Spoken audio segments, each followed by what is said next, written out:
नमस्कार मित्रों, स्वागत है मेरे YouTube चैनल में आप सभी का। और आज हम हिंदी व्याकरण से संबंधित बात करेंगे काव्य दोष के बारे में। इससे पूर्व ज्ञान के आधार पर मैं आपको बता दूं कि जो ये आज का वीडियो है, जो हम काव्य दोष का अध्ययन करेंगे, इससे पूर्व मैंने एक वीडियो और भी अपलोड किया था जो कि काव्य दोष भाग 1 के नाम से है। आप इससे पूर्व उस वीडियो को अवश्य देखें ताकि आपका जो काव्य दोष का जो आधार है वो आपको मजबूत बनाए। और दूसरी बात, काव्य दोष की जो परिभाषाएं हैं, काव्य दोष की परिभाषाएं किन किन विद्वानों ने दी है, काव्य दोष कितने प्रकार का होता है, और लगभग 4 या 5 काव्य दोष भाग 1 में प्रकाशित हो चुके हैं। अब हम बात करते हैं काव्य दोष भाग 2 के बारे में। तो इससे पूर्व जो काव्य दोष थे ये 6, 7, 8, 9, 10, 11, 12 यानी 6 से लेकर 12 तक के काव्य दोष यहाँ हैं। 1 से लेकर 5 तक के जो काव्य दोष हैं वो भाग 1 में अवश्य देखें। और भाग 1 में अगर आप काव्य दोष देख पाते हैं तो आपको काव्य दोष समझने में बिल्कुल भी परेशानी नहीं होगी, क्योंकि ये जो काव्य दोष है ये प्रथम श्रेणी अध्यापक, द्वितीय श्रेणी अध्यापक, रीट और प्राध्यापक या जो भी प्रतियोगी परीक्षाएं हैं उनको महत्वपूर्ण मानते हुए वहीं पर यहां से प्रश्न अवश्य बनकर आते हैं। तो हम शुरुआत करते हैं काव्य दोष की। एक सामान्य से परिचय दे देता हूं। जिस तरह से मैंने बताया था कि हम एक अच्छा भोजन करते हैं, अच्छा भोजन करते समय एक अंकर आ जाता है, वही भोजन हमें अच्छा नहीं लगता है, अर्थात बाधा उत्पन्न हो जाती है। उसी तरह से जब काव्य को हम आनंद से ग्रहण करते रहते हैं और उस काव्य को आनंद करने के बीच में ग्रहण करते समय अगर कोई बाधा उत्पन्न हो जाती है, रुकावट आ जाती है, तो उसे बोलते हैं काव्य दोष। ये कई तरह की होती है। 5 तरह की बाधाओं के बारे में हम पहले जिक्र कर चुके हैं। आज शुरुआत करते हैं काव्य दोष 6 या 6 नंबर का, जिसे बोलते हैं क्लिष्ट दोष। देखो, क्लिष्ट का मतलब होता है कठोर, कठिन। अर्थात जब काव्य का अध्ययन करते हैं और उस काव्य में ऐसे शब्दों का प्रयोग किया जाता है जिनका अर्थ ग्रहण करने में हमें कठिनाई का अनुभव होता है, कठिनाई प्राप्त होती है, उसे बोलते हैं क्लिष्ट दोष। अर्थात काव्य का जब हम सार ग्रहण करते हैं, उसका रस पाक करते हैं, तो उसमें अगर हमें कठिनाई का अनुभव होता है तो उसे बोला जाता है क्लिष्ट दोष। उदाहरण के माध्यम से समझेंगे। जैसे हेम सुता पति वाहन प्रिय, तुम इसमें रति न फेर। क्या आपको यह अर्थ समझ में आया? बहुत ही क्लिष्ट पड़ेगा, अर्थ समझ में नहीं आएगा। मैं बताता हूं आपको। हेम सुता, हेम किसे कहते हैं? वेरी गुड, हेम सुता। हेम सुता का मतलब होता है पर्वत की पुत्री। और पर्वत की पुत्री कौन है? देखो, हेम मतलब पर्वत, पर्वत की सुता, सुता मतलब पुत्री, और पुत्री कौन है? हेम सुता, पार्वती। कौन है? पार्वती। पार्वती पति कौन है? शिव। और शिव का वाहन कौन है? बेल। ठीक है। हेम सुता पर्वत की जो पुत्री है पार्वती, और पार्वती का जो पति है वह है शिव, और शिव का वाहन है बेल। यहां तक का हो गया। तुम इसमें रति न फेर, कहने का मतलब तुम पूरी बेल हो, इसमें रति भी फेर नहीं है। अर्थात बेल को एक मूर्ख की संज्ञा दी गई है यहाँ पर। कहने का मतलब तुम पूरी तरह मूर्ख हो, इसमें कोई वो फेर नहीं है। कहने का मतलब इस लाइन का इतना सा अर्थ है कि तुम क्या हो? मूर्ख हो। बात करते हैं आगे। लंकापुरी, लंका जानते हो, लंकापुरी, लंका नगरी। उसका पति कौन? रावण। रावण का भाई कौन? कुंभकर्ण। कुंभकर्ण, तासु मतलब उसकी, प्रिया मतलब प्रिय। कुंभकर्ण की प्रिय कौन? नींद न आवती, नहीं आती है। कहने का मतलब इसका इतना सा अर्थ था, नींद नहीं आती है, परंतु इसका अर्थ ग्रहण करने में कठिनता अनुभव हो रही है। लंकापुरी पति को जो भ्रातु तासु प्रिया न आवती। लंकापुरी, रावण जो है लंका के पति, उसका प्रिय भाई है कौन है? कुंभकर्ण। और कुंभकर्ण की प्रिय है नींद, नींद मुझे नहीं आती है। बात करते हैं अगले दोष के बारे में, अश्लील दोष। अश्लील शब्दों का प्रयोग जहां किया जाएगा, वहां अश्लील दोष होगा। सीधा सीधा सी बात करते हैं। अश्लील का मतलब होता है सुनने में अजीब से शब्द लगते हैं या अश्लीलता प्रकट करते हैं। एक कहने का मतलब है कि काव्य में ऐसे शब्दों का प्रयोग किया जाए जो घृणाजनक हो, लज्जास्पद हो, अमंगल सूचक शब्द हो। जिन शब्दों का या इन प्रकार घृणा, लज्जा या अमंगल सूचक शब्दों का प्रयोग अगर काव्य में किया जाता है तो वहां पर उस काव्य में क्या हो जाता है, भद्दापन या फूहड़पन आ जाता है, जिसके कारण अश्लील दोष प्रकट होता है। कैसे? कुछ अश्लील शब्दों के जैसे लगे थूक कर चाटने अभी अभी श्रीमान, थूक कर चाटने, ये शब्द देखो आप, अमंगल। कहने का मतलब इससे घृणा उत्पन्न हो रही है। थूक कर चाटना, घृणा उत्पन्न होती है ना, तो ये हो गया अश्लील दोष, सॉरी, ठीक है।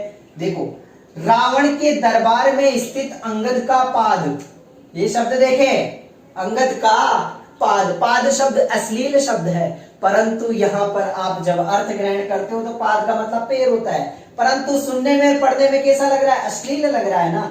रावण के दरबार में स्थित अंगद का पाद, पाद मतलब पैर, तो ये सुनने में अजीब लग रहा है। यहां पर थूक कर चाटने वाली बात अश्लील लग रही है, तो दोनों में क्या हो जाएगा, अश्लील दोष हो जाएगा।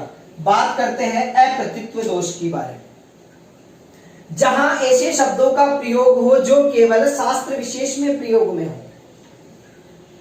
अप्रतित्व दोष का मतलब समझना, जहां काव्य में ऐसे शब्दों का प्रयोग किया जाता है जो शास्त्र विहीन शब्दों के लिए ही बने हुए हैं, ना कि सर्वत्र उनका प्रयोग किया जा सकता है, परंतु उन शब्दों का प्रयोग जब काव्य में कर दिया जाता है जो शास्त्र की बात करते हूं, उन शब्दों का प्रयोग जब काव्य में कर दिया जाता है तो वहां पर अप्रतित्व दोष हो जाता है। जैसे ये तलबसी दुख देते हैं तेरे ये अनुभव, ये तलबसी दुख देते हैं तेरे ये अनुभव। अनुभव होते हैं चेष्टाएं, और चेष्टाएं कहां प्रयोग में ली जाती है? अगर हिंदी व्याकरण का आप अच्छे से अध्ययन करते हो तो आपको पता होना चाहिए चेष्टाओं की बात क्या कहां की जाती है। शाबाश, छंद शास्त्र में बात करी जाती है। स्थायी भाव, भाव, अनुभाव, संचारी भाव, ये सभी कहां है? छंद शास्त्र विशेष के लिए शब्द प्रयोग में लिए जाते हैं, ना कि सर्वत्र काम में लिए जाते हैं। अर्थात ये जो शब्द हैं ये सर्वत्र प्रयोग में वर्जित हैं, यहां पर अप्रतित्व दोष हो गया है। बात करते हैं पुनरुक्त्व दोष। पुनरुक्त्व दोष का पुनर का मतलब दोबारा, उक्त का मतलब आना। जो दोबारा शब्द, कहने का मतलब होता है काव्य में कुछ ऐसे शब्द होते हैं जिस एक शब्द से काम चल जाता है, पर उसी शब्द का अर्थ बताने के लिए बार बार शब्दों का प्रयोग किया जाता है। पहले शब्द देखें, जब अर्थ की पुनरुक्ति हो, कहने का मतलब क्या है, जब एक शब्द से अर्थ समझ में आ जाता है, परंतु उसी अर्थ को समझने के लिए बार बार उसी तरह के दूसरे शब्दों का प्रयोग किया जाता है, वहां पुनरुक्त दोष होता है। जैसे देखें, दृश्य बड़ा था रम्य मंजू सुंदर मनोहर। दृश्य बड़ा था, रम्य का मतलब भी सुंदर होता है, मंजू का मतलब भी सुंदर होता है, सुंदर सुंदर है, मनोहर का मतलब भी सुंदर होता है। जबकि काम एक रम्य शब्द से चल जाता, परंतु यहाँ पे तीन शब्द क्या हो गए हैं, पुनरुक्त।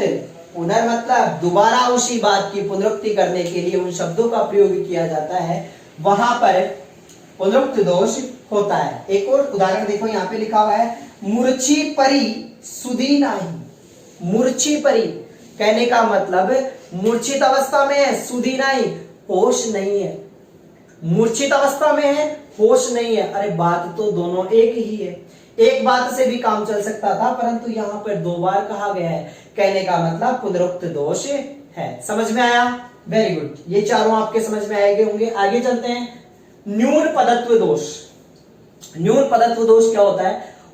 काव्य में शब्द की कमी रह जाए जिसके कारण अर्थ पूरा नहीं हो सकता। जब काव्य को किसी को पढ़ते हैं, हम उस काव्य को पढ़ते हैं तो हमारे अर्थ में अगर कमी रह जाती है कि हम कभी कभी सोचते हैं कि यार ये शब्द यहां पर होना चाहिए और वो शब्द वहां नहीं होता है, अगर वो शब्द वहां जोड़ दिया जाता है अर्थ समाप्त कंप्लीट हो जाता है तो वह पूरा मान्य हो जाएगा। परंतु न्यून पदत्व, एक पद की कमी रह जाती है। न्यून का मतलब कम और पदत्व का मतलब पद। एक पद जब कहां कम रह जाता है काव्य में तो वहां पर न्यून पदत्व दोष होता है। जैसे पानी पावक पवन प्रभु जो साधु जो असाधु। यहां पर देखो, पानी, अग्नि, आग, प्रभु ने जो साधु लोगों के लिए दिए वही किसके लिए दिए हैं? असाधु लोगों के लिए। कहने का मतलब यहां पर साधु या असाधु शब्द से पहले या तो साथ आएगा या प्रिय शब्द आएगा। कहने का मतलब पानी पावक पवन प्रभु, जो प्रिय साधु जो प्रिय असाधु, जो प्रिय या जो साथ साधु जो साथ असाधु। कहने का मतलब क्या है? इन तीनों चीजों का प्रयोग अलग अलग नहीं है। चाहे कुकर्म करने वाला है उसको भी हवा मिलेगी, चाहे कर्म करने वाला है उसको भी हवा मिलेगी। तो यहाँ पर सात शब्द की कमी है, एक पद की कमी है, अन्यथा ये अर्थपूर्ण हो जाता। आगे देखें, दुर्योधन के मन में वह वर्षों से खेल रही थी। अब दुर्योधन के मन में वर्षों से क्या खेल रही थी? एक शब्द की कमी है, अर्थात न्यून पदत्व दोष है। तो एक शब्द की जो कमी है वह शब्द कौन सा है? वेरी गुड, आपने पढ़ा नहीं होगा, ज्वाला शब्द की कमी है। दुर्योधन के मन में वह ज्वाला वर्षों से खेल रही है। न्यून पदत्व हुआ ना, कौन सी ज्वाला? मेरे कर्ण अर्जुन वाली बात जो आपने महाभारत में देखी होगी कि दुर्योधन क्यों भड़कता है बार बार पांडवों को राज्य विहीन करने के लिए, तो वही ज्वाला उनके मन में धड़क रही है। आगे देखते हैं, अधिक पदत्व दोष। यहां पर एक पद की कमी थी, यहां पर पद ज्यादा आ जाते हैं। कहने का मतलब काव्य में जब आवश्यकता से अधिक पदों की या शब्दों का प्रयोग किया जाता है और उन शब्दों का निरर्थक प्रयोग होता है, क्योंकि जहां एक शब्द का अर्थ हो जाएगा तो वहां अगले शब्द उसी शब्द के रूप में अगर दो शब्दों का प्रयोग किया जाता है तो वह निरर्थक बन जाता है। इसलिए काव्य में आवश्यकता से अधिक शब्दों का निरर्थक प्रयोग होता है, वहां अधिक पदत्व दोष होता है। जैसे लिपटी पुष्प पराग में सभी शेद मकरंद। लिपटी पुष्प पराग में सभी शेद मकरंद। लिपटी पुष्प पराग, कहने का मतलब पुष्प और पराग दोनों का अर्थ एक ही है। अगर पुष्प से काम चल जाता तो पराग की आवश्यकता नहीं थी, और पराग से काम चल जाता तो पुष्प की आवश्यकता नहीं थी। तो यहां पर एक शब्द निरर्थक है। अब देखो, हत व्रत दोष का जो दोष है हमारा वह है हरित व्रत दोष। अब देखें, जब छंद के नियमानुसार वर्ण मात्रा का पालन नहीं किया जाता है या यति भंग हो जाती है, वहां पर होता है हत व्रत दोष। तो बात करें हम हत व्रत दोष को, मैं समझा देता हूं कि छंद के आधार पर अगर कोई कमी होती है, क्योंकि छंद की गणना हम करते हैं मात्राओं के आधार पर, वर्ण के आधार पर। मात्राओं की कमी होगी तो छंद नहीं होगा, वर्ण की कमी होगी तो छंद नहीं होगा, तुक नहीं मिलता है तो छंद नहीं होगा, यति नहीं होती है तो छंद नहीं। तो किसी भी प्रकार की अगर कोई कमी होती है तो उसे बोलते हैं हतव्रत दोष। या फिर होती है यति भंग। हम बोलने का तरीका होता है, जैसे कि मान लो कि मैं ये छंद बोल रहा हूं, तू बेटी जीवन में आई सुख की झोली भर लाई, सच्चे सुख की झलक बावली तूने प्रथम दिखाई। ठीक है, ये कोई ना कोई छंद होगा, कोई सा भी मान ले, परंतु यहां पर अगर हम मात्राएं लगाते हैं तो एक न एक जगह या तो मात्राओं की कमी होगी या वर्णों की कमी होगी। परंतु यहाँ पे पहली कमी मैं बता देता हूं कि आई, यहाँ पे यति हो रही है, तुक नहीं मिल पा रहा है। देखो यहाँ पे ये है, यहाँ पर ये है, यहाँ पर ये है, परंतु यहाँ पर क्या है? ले है। यहाँ पे यति तुक नहीं मिल पा रहा है। बात करते हैं दूसरी, यहां पर और यहां पर मात्राएं समान है, परंतु जो ये यहां पर है, यहां पर दो मात्राओं की कमी है। कैसे देखें? 1 2 3 4 5 6 7 8 9 10 11। ठीक है, अब यहां पर देखो कितनी मात्राएं, 1 2 3 4 5 6 7 8 9 10 11 12 13 14। यहां पर मात्राओं की कमी हुई या नहीं हुई? कौमे से पहले की बात नहीं कर रहे हैं, बाद की बात कर रहे हैं। तो कहने का मतलब ये हुआ हतव्रत दोष। तो आज हमारा यहां पर काव्य दोष समाप्त होता है। काव्य दोष दो भागों में आ चुका है, काव्य दोष भाग 1 और काव्य दोष भाग 2। तो आप दोनों को एक साथ अध्ययन करें ताकि आपको संपूर्ण काव्य दोष समझ में आए। सभी प्रतियोगी परीक्षाओं की दृष्टि से ये दोष बहुत ही महत्वपूर्ण है। अगर आपको वीडियो में कोई कमी लगती है या कुछ अच्छा लगता है तो कमेंट बॉक्स में कमेंट अवश्य करें और आने वाले वीडियो को लाइक करें, सब्सक्राइब करें। धन्यवाद।